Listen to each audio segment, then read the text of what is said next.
Let's get some questions. I'm gonna look over here at my little notes so that I can make sure I get everybody's questions. Question number one, how do I know if I'm eating out of true hunger or just out of habit? Which one is it? Because this is a process, right? We're relearning the body.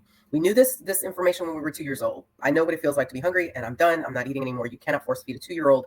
And we had that on lock when we were little, but then we lost it because we learned to eat for so many other reasons. So how do we know we're getting back in touch with hunger? So this is where you are going to practice dropping into your body, really trying to feel. Your stomach is on your upper left, under your upper left rib cage.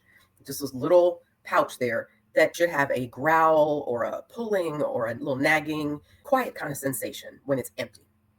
And we want to get back in tune with that sensation, not the emotions that drive us to eat because we're bored or we're frustrated or we're irritated or we're stressed out or whatever it is. We're really looking for the physical sign in our stomach for hunger.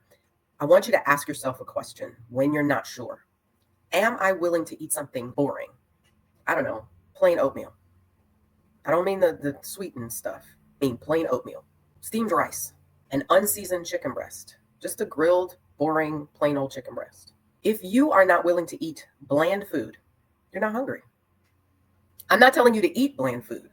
I'm telling you that when you're truly physically hungry, you need something to fill up that space. And you'd be willing to put whatever you need to in there. If that's all that was available to you, you would eat it. Fortunately, we have so many choices, so much food everywhere. You can always find something that tastes good. But if you wouldn't be willing to eat something bland, you're probably not really that hungry. So check in with yourself with that question. Number 2, I messed up during the challenge. How do I get back on track? Listen, most importantly, over all of this, because weight loss is not a straight line. It is, first of all, the actual weight loss on the scale does not go straight down like that. That's not how it works. And number 2, the forward and back of success and failure is part of the process. You will mess up. So if your focus tells you, I have to be perfect in order to succeed, that's not part of this kind of permanent weight loss. You have to have some tolerance for mistakes, and that is grace. And so you probably use your sense of grace on other people and using it in the light of forgiveness and other people's mistakes, and probably aren't so gracious towards yourself. And that can be hard, but I want you to practice. I want you to really lock into that understanding that you will need grace in this process, and that when you make a mistake, you will offer yourself grace and get back on track as fast as possible. That is the key. The faster you turn around, the faster you will lose weight. Because when you mess up, and you will mess up, if you take 2, 3, 5, 7, 10 days, 2 weeks, a month before you get back on track, all that time you've taken off, you're either regaining or not losing. But if you overeat one meal and you go, I was checked out, distracted, busy, stressed, I was eating for other reasons, I'm going to wait again until I get hungry. I will not eat another bite. And immediately, as soon as you realize, the faster you make that turnaround, the faster you get back on track and the faster you lose weight. So give yourself grace, take a deep breath, understand that you're learning. And in that process of learning, it can be messy. And I want you to also think another thing about this. Perfection isn't just what we think perfection is. I was reading about this the other day and it just knocked me over. Perfection also means to refine. To perfect in the verb is to refine. And isn't that the process that we're in as Christians, is to be refined? So rather than holding perfection as a standard that can't be achieved, perhaps we can welcome the process of being refined. It's not an easy process, but that's what we do. When we are making mistakes, we are being refined. Let's keep moving toward the next level that we're being called to. All right, next question. What if my family doesn't eat the way I do? Oh, that's easy. Very easy. You don't have to eat the way they do. What they eat doesn't cause you to gain weight. Let them eat what they eat. Now, I'm not telling you to be a short order cook. I'm not telling you to make 3 different meals for it. You've got to figure out for yourself what you're willing to do, what you're not willing to do to run your house. However, if you can eat some of the same foods that they eat, for many, many years, I was cooking all this food and I decided I really wasn't interested in eating so much of the animal foods. I was cooking chicken, I was cooking fish, but I wanted to eat more of the vegetables. So I just cooked the food and I ate the roasted veggies or the baked potato or whatever it was that I was also putting with their meals. I just ate that part. The key, the most critical part is you must eat only when you're hungry and stop when you're politely full. It's not exactly about which foods. I do encourage whole foods. I do encourage more plants. Of course, those are healthy, but I'm not telling you make an entirely different menu for yourself than what you cook for your family. You can transition them over time. You can do all kinds of things. But right now, your number one focus is in when you eat, meaning only for hunger, when you stop, and how much of the food you're actually eating. And that's it. So don't get tied up and twisted around with, oh, they're having pizza. You can have pizza if that's what you want to eat. Just have just enough to take away your hunger. And don't eat it if you're not hungry. And that's it. Next question. How do I handle social events without overeating? Social events are tricky because they're a big distraction from what you're actually feeling in your body. That's the hardest part.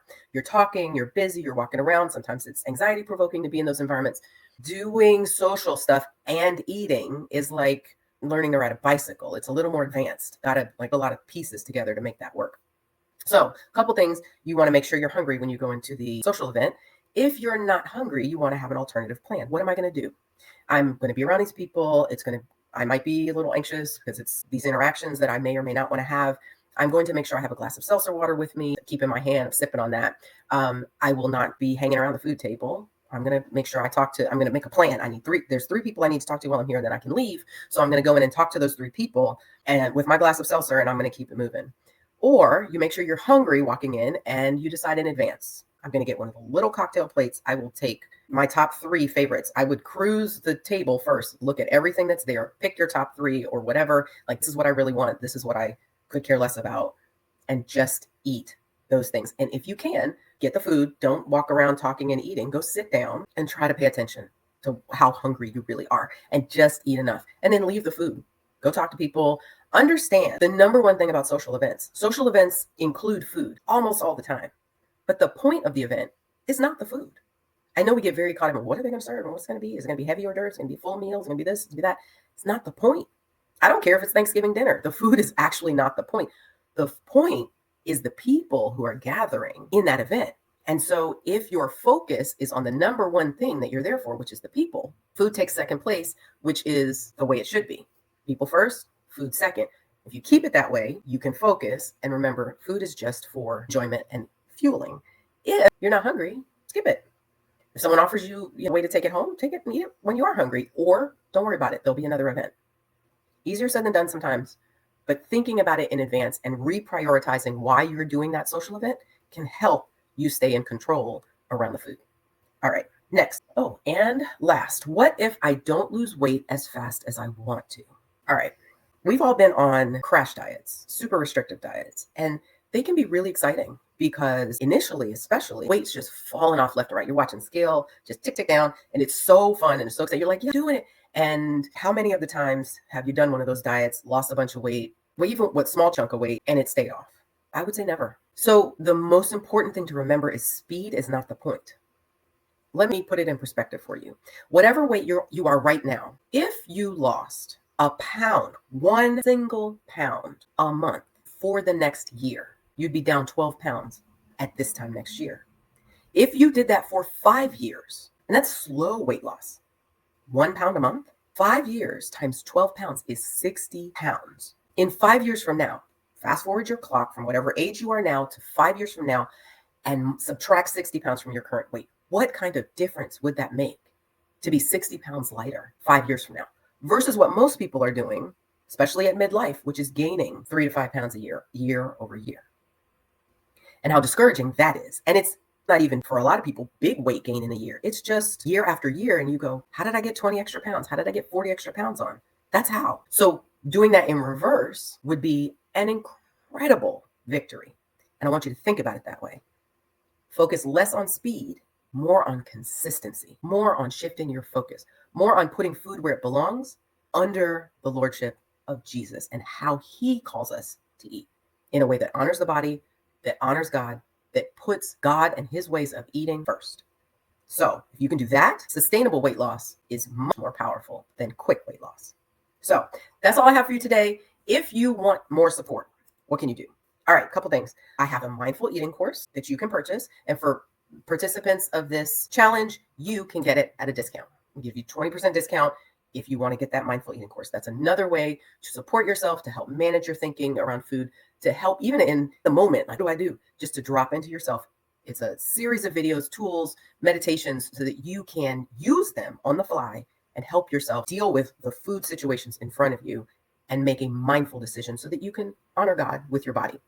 Another thing, you want one-on-one accountability, focus, someone to walk with you through this process to help you lose the weight for good. That is what I do. Get on my website, www.drandreachristianparks.com, book a one-on-one consultation. Let's get this party started. Okay? Make this happen. I will help you lose the weight in all the ways that we've been talking about here, but just individualized and personalized for you. Next, one thing you can do all by yourself. Now that you're after, the challenge is over. Now what? The one thing you want to accomplish next. Just sit with that question for a minute and ask yourself, what do I want to create next? Where do I want to go with this next? Do I want to dive in deeper, get more tools on this, work some of these practices out? Do I want to hire my coach to help me get through this, to help me make this transition to a new way of living? Do I want to go back and pull the different scriptures that have been used in this challenge and focus my attention on these in how I eat? I don't know. There's probably a million other thoughts that you can have. And I want you to go ahead and comment, share some of your next goals, share some of your next plans, share some of your needs, your questions right here so that we can keep talking about it. Let's take it over to the Facebook group. Let's support each other in this whole process. Thank you for being here. I'm so glad you've been here with me for this challenge. Let's keep going. I'll see you soon.